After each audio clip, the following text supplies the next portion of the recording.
Good morning, student. This is Sahis sir with your economics classes.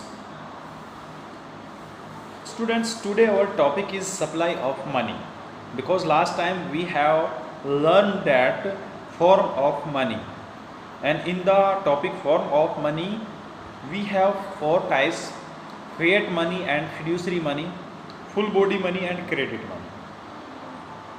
Completions after that we can start the supply of money. So first of all, what is the meaning of supply of money? Here we can describe it. Supply of money is a stock concept. मुद्रा की पूर्ति जो है एक stock यानी stock का concept है. It refer to total stock of money, all type of money, चाहे फिड्यूसरी मनी है, चाहे वो फिएट मनी है, चाहे credit money, all type money held by the people of a country at a point of time. क्या हो गया definition? Supply of money is a stock concept. इसकी डेफिनेशन क्या लिखेगा? It refer to total stock of money यानी all type of money which are held by the people of a country at a point of time, यानी एक निश्चित समय में सभी प्रकार की मुद्रा, जो कुल मुद्रा है वो देश के लोगों के पास जो है वो मुद्रा की सप्लाई है. अब यहाँ एक बात ध्यान रखना है, जो लोगों के पास है मुद्रा वो ही सप्लाई है, बैंक के पास है और जो सरकार के पास है, आरबीआई के पास है, वो मुद्रा वो सप्लाई नहीं है, क्योंकि वो तो मुद्रा को पूर्ति वो जो है इश्यू करने वाले होते हैं. ठीक है. It is important to note that the supply of money does not include, क्या इंक्लूड नहीं करते हम? Stock of money held by the government, यानी मुद्रा की वह स्टॉक जो गवर्नमेंट के पास है. Stock of money held by the banking system of a country, और देश की बैंकिंग के पास जो मुद्रा है वो, उसको हम सप्लाई ऑफ मनी में इंक्लूड नहीं करेंगे. बिकॉज गवर्नमेंट एंड क्यों नहीं करेंगे? क्यों नहीं करेंगे? देखिए वो कह रहा है because government and the bank system of country are supplier of money and the stock of money held by the supplier of money is never treated as a part of the supply of money in the country.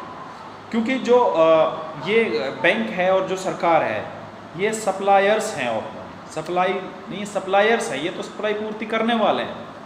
ठीक है. And the stock of money held by the suppliers of money, और जो suppliers के पास जो money है, जो पूर्ति करता है उनके पास जो मनी है वो never treated as a part of supply of money, वो मुद्रा की पूर्ति के रूप में ट्रीटेड नहीं होते हैं इन द कंट्री, वो देश के अंदर उसको नहीं शामिल किया जाता है. वो पूर्तिकर्ताओं के पास, जो लोगों के पास प्रचलन में मुद्रा है वो सप्लाई ऑफ मनी है, लेकिन जो पूर्तिकर्ताओं के पास है वो नहीं. पूर्तिकर्ता दो हैं, गवर्नमेंट और बैंक. That's clear. तो supply of money include only the stock of money which is held by the people of the country at a point of time. ठीक है. एक निश्चित समय में देश के लोगों के पास जो मुद्रा है वो ही सप्लाई ऑफ मनी में इंक्लूड होती है, जो गवर्नमेंट के पास है और बैंक के पास है, क्योंकि वो सप्लायर है. ठीक है. एक्सपेंड करने वाले नहीं है, वो एक्सपेंड मनी को एक्सपेंड इन्वेस्टमेंट वो नहीं करते हैं, वो तो सप्लायर हैं, इसलिए उनके पास जो मुद्रा है उसको हम सप्लाई ऑफ मनी नहीं कहेंगे. किसको कहेंगे? केवल उस मुद्रा को विच is held by the people of the country at a point of time. That's clear. अच्छा, ये तो इसकी डेफिनेशन होगी. अब मेजर ऑफ मनी सप्लाई, यानी जो मुद्रा की पूर्ति है उसका माप क्या है, कैसे उसको हम करते हैं. देखिए, in India there are 4 alternative measures of money, M1, M2, M3, M4. In India के अंदर मुद्रा का जो माप करते हैं हम 4 टर्म्स में करते हैं.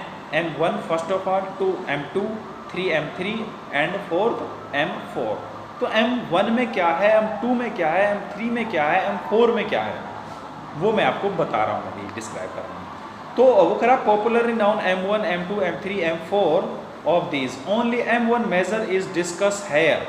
यहाँ पर आपके according to your syllabus we can just describe M1 only. M2, M3, M4 it's beyond your syllabus, so we have just lightly discuss करेंगे, बाकी डीपली हम M1 पर बात करेंगे। As prescribed in the syllabus, M2, M3 and M4 measure are given in ability zone of this chapter। इस chapter के finish होने के बाद जो क्वेश्चन उसके बाद एबिलिटी जोन होता है वहाँ डिस्कस करेंगे इसके बारे में, ठीक है। तो M1 measure of money supply, तो M1 में हम क्या शामिल करते हैं? According to M1 measurement money supply include the following components. M1 में हम कौन कौन से कंपोनेंट्स को शामिल करते हैं? बेटा हम 3 कंपोनेंट्स को शामिल करते हैं। First of C, second DD and third होता है OD, यानी C plus DD plus OD। अब इसकी फुल फॉर्म क्या है? C का मतलब होता है केस, जो लोगों के पास जेब में केस है। It refer to currency held by the public, यानी C means the currency which held by the public. It includes coin as well as paper notes, जो रुपए हैं और कोइंस हैं। DD में क्या है? D का मतलब डिमांड डिपॉजिट, यानी बैंक में जो लोगों की मांग जमा है, जो बैंक RBI के पास वो नहीं है, जो लोगों की मांग जमा है, जिसको जब चाहे निकलवा सकते हैं हम, मांग जमा वो होती है। तो इसमें हम शामिल करेंगे demand deposit. Demand deposit it refer to demand deposit of the people with the commercial bank, व्यापारिक बैंकों के पास जो उनकी डिमांड डिपॉजिट है। These are checkable deposit which can be withdrawal और ट्रांसफर्ड ऑन डिमांड, जिसको हम जब चाहे ऑन डिमांड अनुसार हम उसको विड्रॉल कर सकते हैं। थर्ड है OD, there are other deposits which include, इसमें और तरह की डिपॉजिट आती है, जिसमें क्या क्या आती हैं?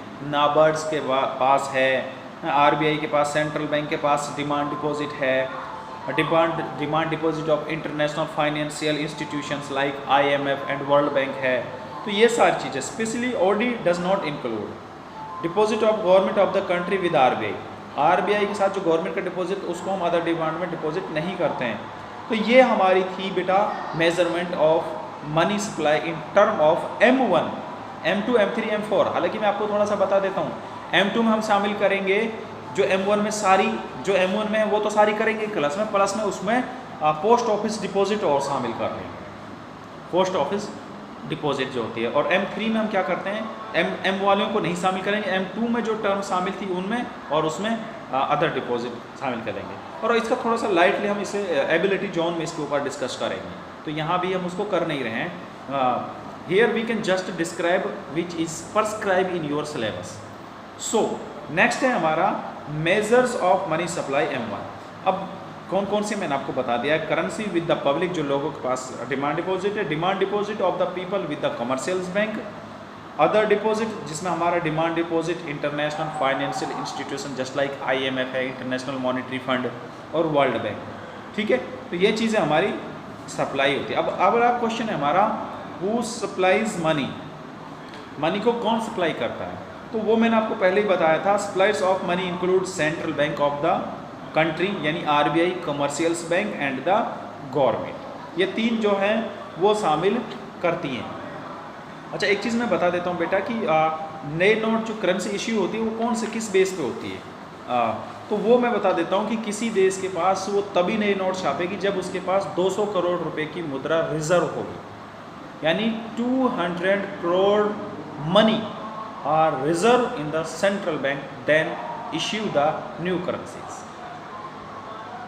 In the 200 crores, 115 crore cash and 85 crore का गोल्ड होना चाहिए, यानी 115 करोड़ की विदेशी प्रतिभूतियां और 85 करोड़ रुपए का गोल्ड होना चाहिए, तभी आप नई करेंसी इश्यू करेंगे।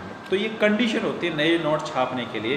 किसी भी देश के पास जो है minimum reserve of 200 crore in the form of gold foreign security, and of this reserve value of the gold must be 150 crore, यानी 150 करोड़ का गोल्ड आपके पास होना चाहिए और 85 करोड़ की आपके पास विदेशी प्रतिभूतियाँ होनी चाहिए, यानी फॉरेन सिक्योरिटी होनी चाहिए, तभी आप नए नोट इश्यू करेंगे, बंद करेंगे। अब जो है इश्यू तो RBI करती है, लेकिन कमर्शियल्स बैंक जो है वो मुद्रा का क्रिएशन करती है। कैसे करते हैं नेक्स्ट चैप्टर में रीड करेंगे हम, ठीक है।